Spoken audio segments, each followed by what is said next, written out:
Oh, you mother. Let me show you what just happened here. Taking the backing plate off this, and see right here, that's the back side of a stud. There's nuts on the other side. What happened, I can't get the impact on this one, but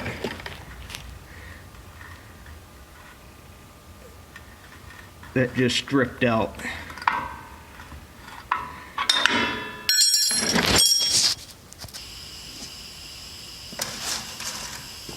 Okay, so now we got the old plasma cutter set up.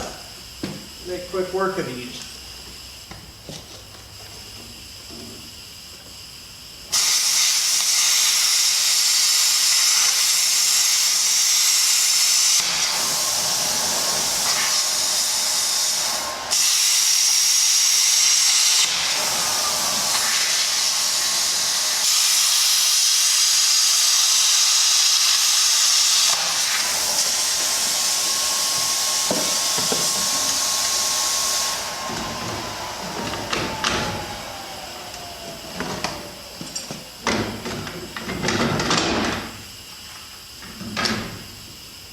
Okay, I had to pause the camera there for a little curse break. Basically what happened there was the where I cut the head off there, it was a little rough and it didn't want to fit through the hole there, so I had to grind it up a little bit. But I'll show you basically what the problem was there. See how there's a knurl on the top of the head of this here. That goes press fit into this backing plate, and basically it stripped out, and so no way to grab it. Fastest way to take care of that's just to cut it off. Fought me a little bit there, but all is well that ends well. So basically now what we got to do is just take this down to the trailer supply place, make sure I get the right parts, and get some new parts, and we'll throw this back together here. One thing that's never really made sense to me with these electric trailer brakes is you replace this entire assembly. Backing plate and all, it comes as one deal. Basically what my problem is here, the wires broke off of this electromagnet here. The brakes aren't new, but just to get a new electromagnet here to go on here to fix that problem, $33. Whole backing plate brake assembly, $40. So that's why you just replace the whole dang thing on these. I've had it before where I just wanted to put a set of shoes on them, and it cost basically the same deal. And then you got to custom order it. Backing plates are normally on hand. But yeah, I mean, you can buy just the shoes for them, but it costs just as much as buying the whole assembly, so you just replace the whole assembly. So anyway, go get some new parts and film throwing this back together here. One thing you'll notice here is how these work is your drum's spinning around this way. It energizes this magnet and it catches on the drum, which pulls it over, and that there pulls the brakes out against the drum, makes you stop. So there is a difference between the right and the left. You notice which side this arm is on. Okay, so this is the one we took off. Arm's on this side. So this is the one that goes back on this side. That one will be for the other side.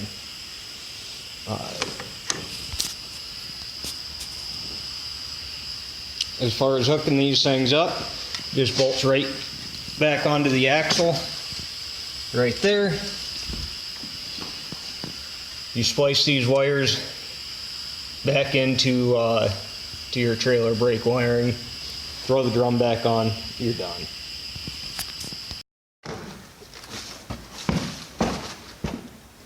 Okay, now one thing I think I forgot to mention just a second ago was this down here is your adjusting nut. After you get this put on here and you get your drum put on, you're going to look at the back side here and 2 holes. Normally they got a rubber plug in them. I don't know why they don't, but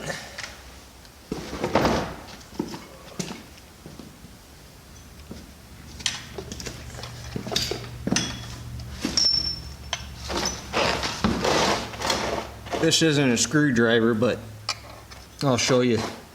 Here, you just reach in here and you grab that wheel and you turn it, and that's how you adjust the brakes. You adjust them just until you barely hear the drum touch the shoe, but there's no resistance in turning it. So you want this shoe to be as close to the drum as possible without actually dragging. And that's all there is to adjusting these once you throw them on.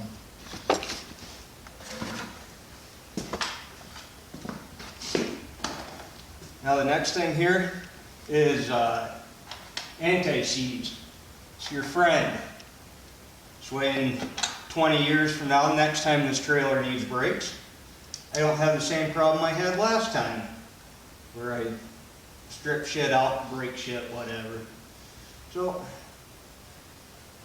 we're going to put anti-seize on all these studs before we put it back together.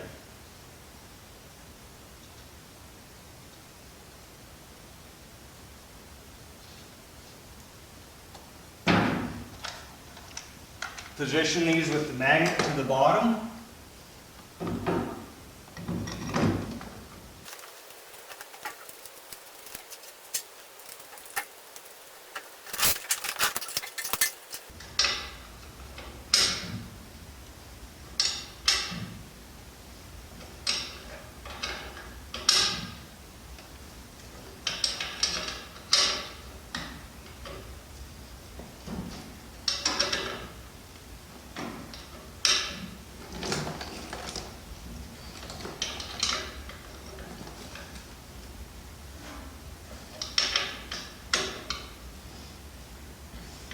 I don't know if there's a torque spec on these or not. There probably is. Shouldn't really matter. Just make them tight.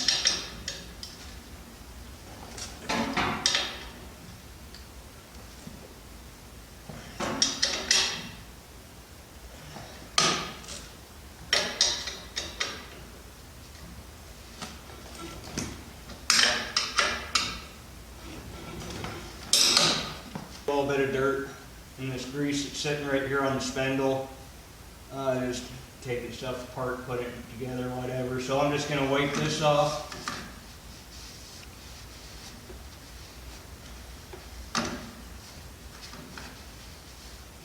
Smear a little grease on here and throw this back on here.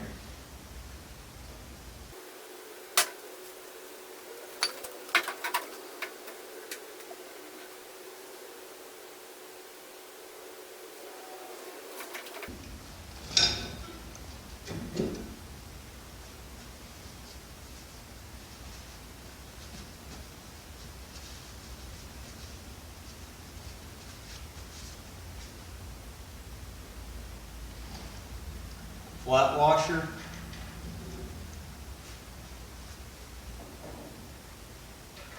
Castle nut.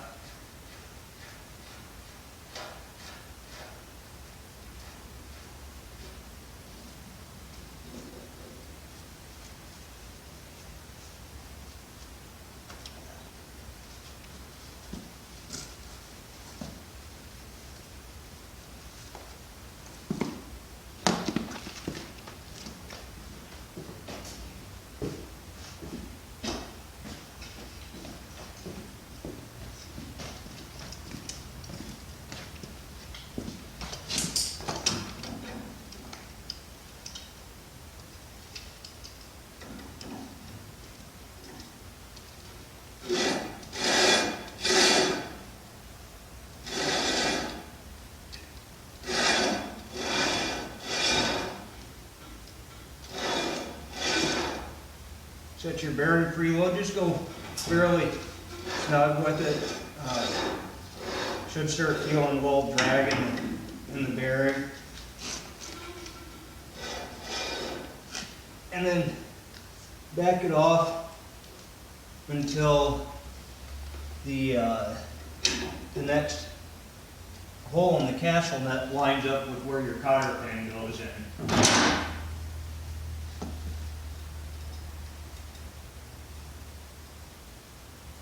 Should turn freely. This is actually dragging the backing plate a little bit. Maybe you got dinged a little in shipping, but we'll take care of that here in a second.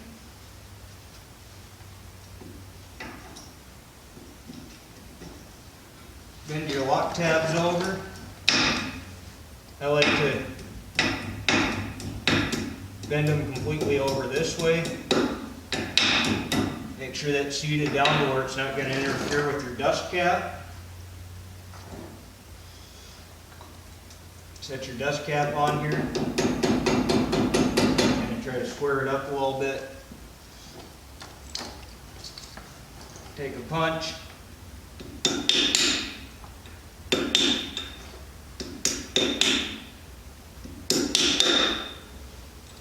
Till it bottoms out. Just kind of move around on it.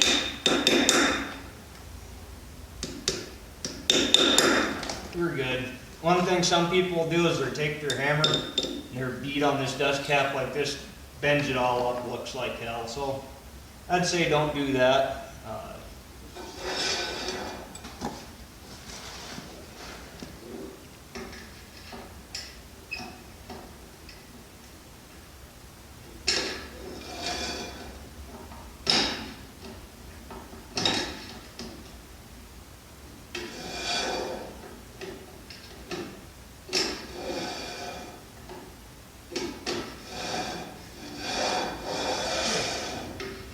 Shoes just barely touching the drum. But it still spins freely, so we're good and adjusted.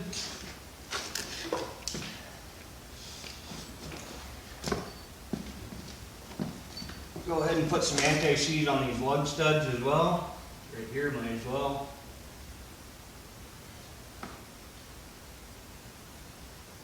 These kind of trailers have a tendency to blow out tires on the road, changing them with hand tools. Frozen lug nuts are not fun.